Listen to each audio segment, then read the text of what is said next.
Hello guys, नमस्ते, जय हिंद, वंदे मातरम। बच्चों, मैं आज जो वीडियो बता रहा हूँ आपको, ये video fill in the blanks का वीडियो है और इस फिल इन द ब्लैंक्स में से हम सेंटेंस प्रैक्टिस करेंगे और उसके बाद में जो इंपॉर्टेंट सेंटेंस है वो सेंटेंस में मैं आपको इस वीडियो में बताऊंगा। ठीक है, तो यहाँ पर आप इन सेंटेंस को समझना कि इसमें कौन से सेंटेंस में क्या प्रयोग होता है। ओके, आगे देख लेते हैं। यहाँ पर सेंटेंस पहला, इट वॉज डार्क, बहुत अंधेरा था, सो इसलिए आई टॉर्च विथ मी, भाई मैंने अपने साथ में एक टॉर्च लिया। अब यहां पर क्या देखो बच्चों, यहां पर पास्ट की बात हो रही है, यानी कि पास्ट यहां पर मेन वर्ब दे रखी है टेक, तो यहां पर पास्ट की यदि बात होगी तो यहां पर आ जाएगा मेन वर्ब की सेकंड फॉर्म यानी कि टुक। तो कुछ नहीं करना है, फिल इन द ब्लैंक्स में टुक लगाना है। आगे देख लो, when I reached the station the train had left already. देखो दूसरे वाले सेंटेंस में भी क्या हो रहा है बच्चों, आप जैसे सेंटेंस पढ़ते हैं और पास्ट की बात हो रही है, लीव मेन वर्ड V1 दे रखा है तो इसका सेकंड फॉर्म हो जाएगी लेफ्ट। क्या हो जाएगी? लेफ्ट। लेफ्ट इसकी सेकंड फॉर्म हो जाएगी लेफ्ट। तीसरा देख लीजिए, my mother is very strong, मेरी माँ बहुत ज्यादा ताकतवर है ही, लिफ्ट 100 kg ऑफ वेट, भाई कितना वजन उठा सकती है वो, कम से कम उठा सकती है, संभावना व्यक्त हो रही है। सिंपल सी बात है बच्चों, कैन का यूज होगा। सी इज थिंकिंग ऑफ, यहां पर क्या देखो, इस थिंकिंग ऑफ का प्रयोग हो रहा है, आपको समझ में आ रहा होगा, इसका यूज हो रहा है, तो यहां पर मेन वर्ब की फोर्थ फॉर्म का यूज होगा, मतलब आंसर बन जाएगा बच्चों बाइंग। आगे देख लो, repair the window just now, तो यहां पर repair the window just now, broken और ब्रेक दो अलग अलग मेन वर्ब दे रखी है ना, तो यहां पर जो सेंटेंस है, इस सेंटेंस में रिपेयर आ रहा है ना बच्चों, इसलिए यहां पर यानी कि जो सेंटेंस ब्रेक तो हम लगा नहीं सकते क्योंकि यहाँ ब्रेक से दिया तो लग जाता, लेकिन यहां पर सिंपल V1 दे रखा है, इसमें एस आई एस नहीं दे रखा है, ना सेकंड फॉर्म है, इसलिए इसमें ब्रोकन आ जाएगा। आगे देख लो, बार्किंग, क्या बहुत ही IMP प्रश्न है ये, बार्किंग डॉग्स सेल्डम बाइट, है ना, बार्किंग यहाँ आंसर याद रख लो, डॉग्स सेल्डम बाइट में आंसर आ जाएगा आपका बार्किंग, IMP है ये। ठीक है, इसे आप समझ लेना। आगे देख लीजिए बच्चों, एक सेंटेंस आपको आर्टिकल्स का एग्जाम में देखने को मिलेगा। आर्टिकल के प्रश्न को कैसे सोल्व करना है समझना जरा। यहाँ ऑनेस्ट दे रखा, तो आपको हिंदी के स्वर और व्यंजन वर्ण को पकड़ना है। हिंदी के स्वर वर्ण यानी कि हिंदी के स्वर वर्ण आ ई ओ जो भी हैं आपके, और व्यंजन वर्ण है ना, तो हिंदी के स्वर वर्ण के साथ में हमेशा आपको एन आर्टिकल का प्रयोग करना और व्यंजन के साथ में ए आर्टिकल का प्रयोग करना है। बात को समझे, यहाँ ऑनेस्ट नहीं लिखा है, ये बच्चों क्या लिखा है, ऑनेस्ट लिखा है। क्या लिखा है? ऑनेस्ट। सिंपल सी बात है, आ रहा है, आपको समझ में आ गया होगा क्या लगना चाहिए आर्टिकल, सही आर्टिकल इसमें बच्चों एन आर्टिकल का यूज होगा और एक सेंटेंस आपको आर्टिकल का आएगा। इंपॉर्टेंट प्रश्न है, कॉपी में नोट कर लें, समझे जरा अच्छे से समझे। आगे बढ़ो, एक सेंटेंस आपको सम, एनी और मच, मेनी वाला सेंटेंस भी देखने को मिल सकता है। अब आप इसको समझना। नंबर 8, सम आएगा कि एनी आएगा। बहुत सारे बच्चों का कंफ्यूजन होता है इस प्रकार के सेंटेंस में। मेरी बात को यदि आप अच्छे से समझते हैं तो आपका कंफ्यूजन हमेशा के लिए दूर।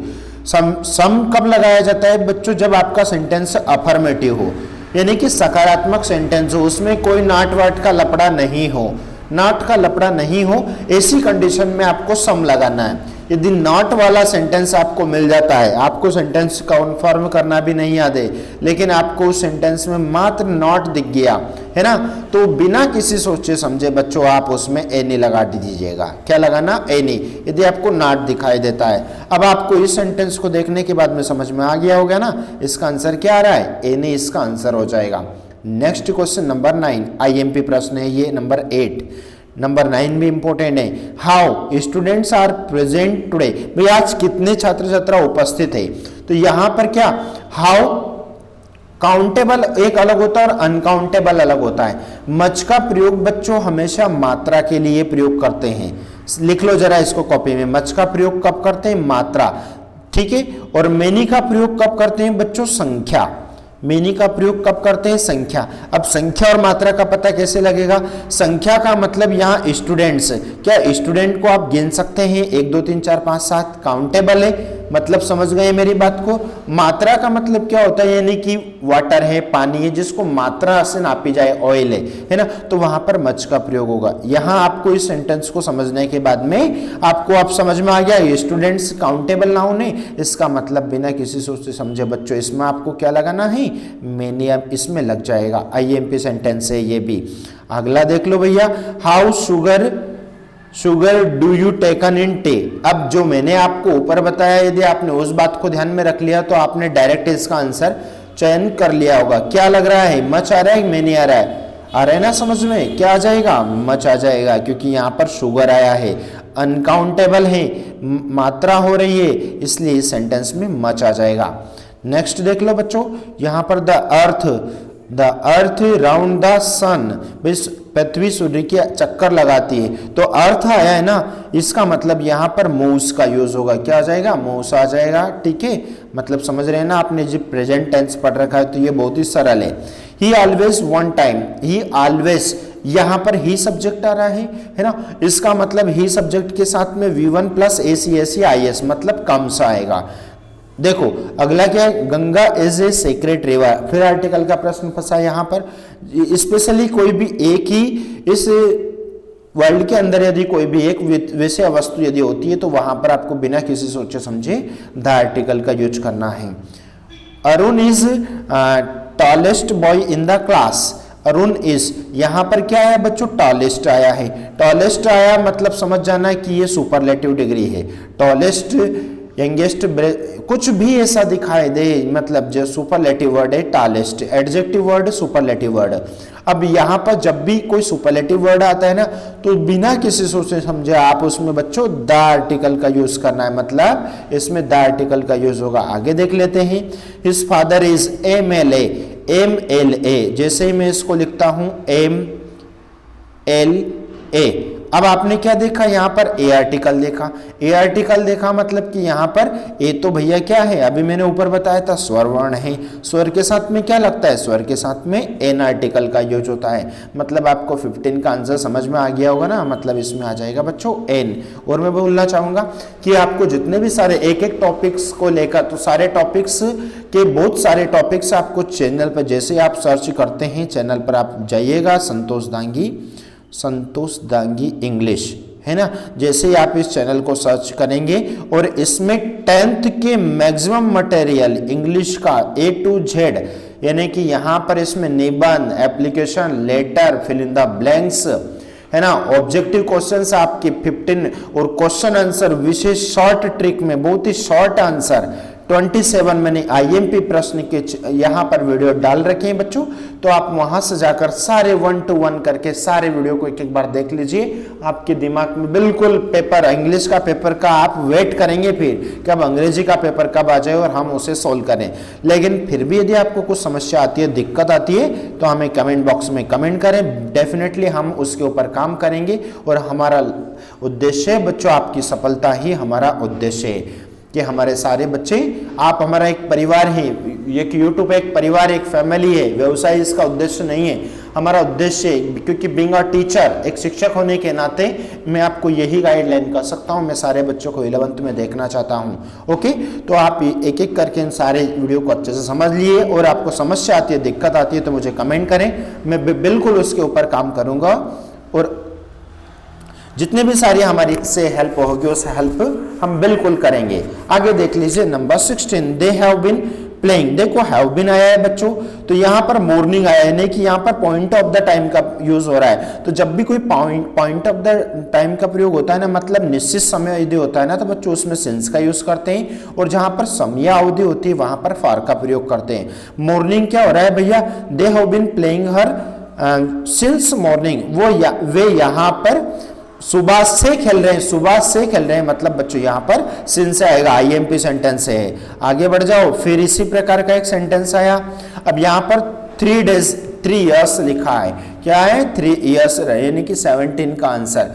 तो देखो मैंने अभी यहाँ पर समयावधि है, इसका मतलब बच्चों इसमें क्या आ जाना चाहिए, इसमें आ जाना चाहिए फॉर।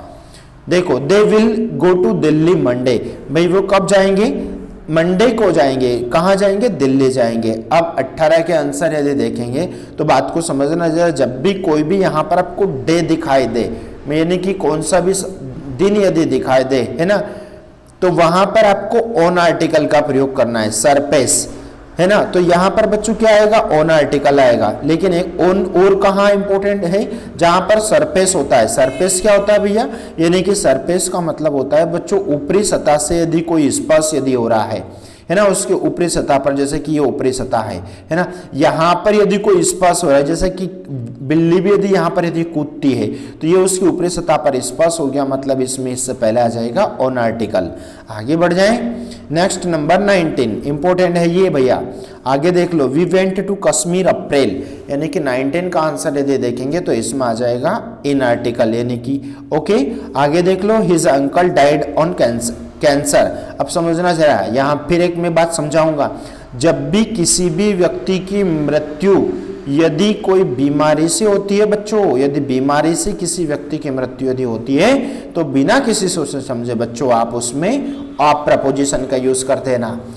मलेरिया हो, कैंसर हो, कौन सी भी बीमारी हो, बीमारी पीछे जैसे दिखती है, कैंसर क्या है, एक बीमारी है, मतलब यहाँ पर ऑफ का यूज होगा। आगे बढ़ जाओ, ही इज अफ्रेड डॉग्स, क्या आ रहा है, डॉग्स, यानी कि 21 का आंसर यदि जानेंगे हम तो 21 के आंसर में क्या बनेगा बच्चों, यहाँ पर भी डॉग्स है ना, वह किससे डरता है, डॉग्स यानी कुत्ते से डरता है। इससे यहाँ इसका अर्थ निकलेगा आप प्रपोजिशन का यूज हो जाएगा। 22 देख लो, I am not going to office, है ना, आई एम इल, क्योंकि मैं बीमार हूं। भाई ऑफिस क्यों नहीं जा रहा हूं, यहाँ पर कारण बता रहे हैं ऑफिस जाने, क्योंकि मैं बीमार हूं। बिकॉज का मतलब होता है बच्चों क्योंकि, इसका मतलब यहाँ पर बिकॉज आ जाएगा। Your work hard you will pass, देखो इफ आना चाहिए कि अनलेस आना चाहिए, बहुत ही सिंपल सा लॉजिक है ना। यहाँ पर सेंटेंस में आपको इफ आना चाहिए कि अनलेस आना चाहिए बच्चों 23 में। तो यहाँ पर देखो your work, unless you work hard you will pass, तो यहाँ इस सेंटेंस में बच्चों क्या आ जाएगा, अनलेस आ जाएगा।